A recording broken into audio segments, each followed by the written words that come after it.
Israel का Hezbollah Hamas पर double हमला सामने आया है। तेहरान और लेबनान में इजराइल ने कोहराम मचाया है।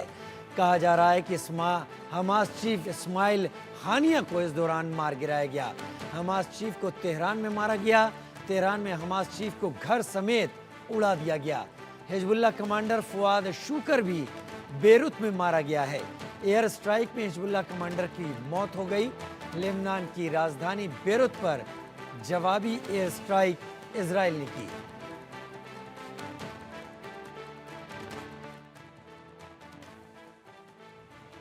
इजराइल अपने दुश्मनों को छोड़ता नहीं।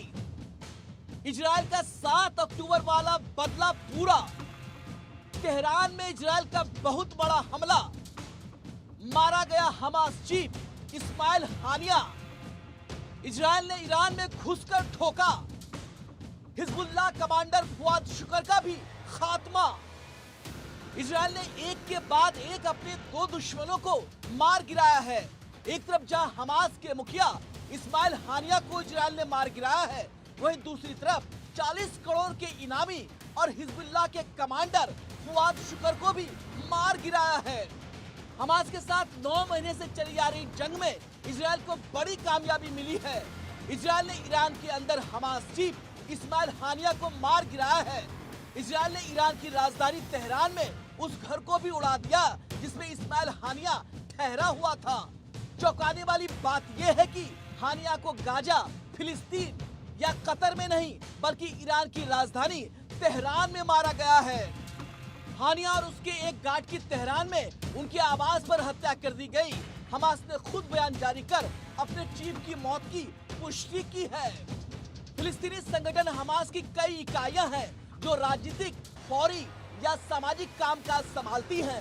हमास की नीतियां एक कंसल्टेटिव बॉडी तय करती है। इसका मुख्यालय गाजा पट्टी इलाके में ही है। अब तक हमास की कमान इस्माइल हानिया के हाथों में थी, जो इसका चेयरमैन था। अब आइए आपको विस्तार से ये भी बता देते हैं कि आखिर कौन था इस्माइल हानिया। 1962 में अल शती रिफ्यूजी कैंप में इस्माइल हानिया का जन्म हुआ था। 1987 में आधिकारिक रूप से इस्माइल हानिया ने हमास ज्वाइन किया। इजरायली कब्जे के खिलाफ विद्रोह में हानिया ने हिस्सा लिया था। फिलिस्तीन के राष्ट्रपति ने इस्माइल हानिया को पीएम बनाया।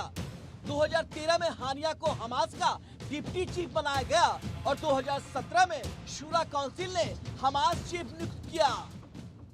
हाल ही में इजरायली सुरक्षा बलों ने हानिया के 3 बेटों को भी मार गिराया था। इजरायल ने गाजा पट्टी पर एयर स्ट्राइक कर हानिया के 3 बेटों को मारा था। बता दें कि हिजबुल्लाह और हमास दोनों ही इजरायल को नक्शे से मिटा देना चाहते हैं। इजरायल के खिलाफ कई बड़े हमलों को अंजाम देने वाले फुआद शुकर की तलाश काफी समय से इजरायल और अमेरिका को थी। पिछले कई दशकों से इसकी तलाश थी।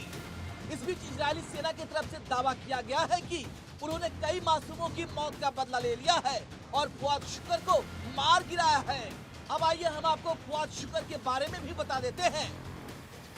दरअसल लेबनान के हिजबुल्लाह से फुआद शुकर लंबे समय से जुड़ा रहा। शुकर कई बड़े आतंकी हमलों का जिम्मेदार रहा।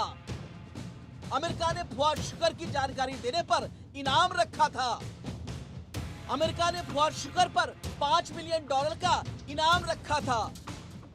फुआद शुकर को आईडीएफ ने हिजबुल्लाह की मिसाइल परियोजना का कमांडर बनाया था।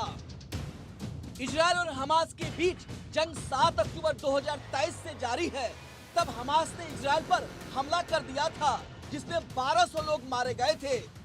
हमास ने 250 नागरिकों को बंधक भी बना लिया था। अब इन निर्दोष लोगों की मौत का बदला इजरायल ने पूरा कर लिया है। Bureau report, India news.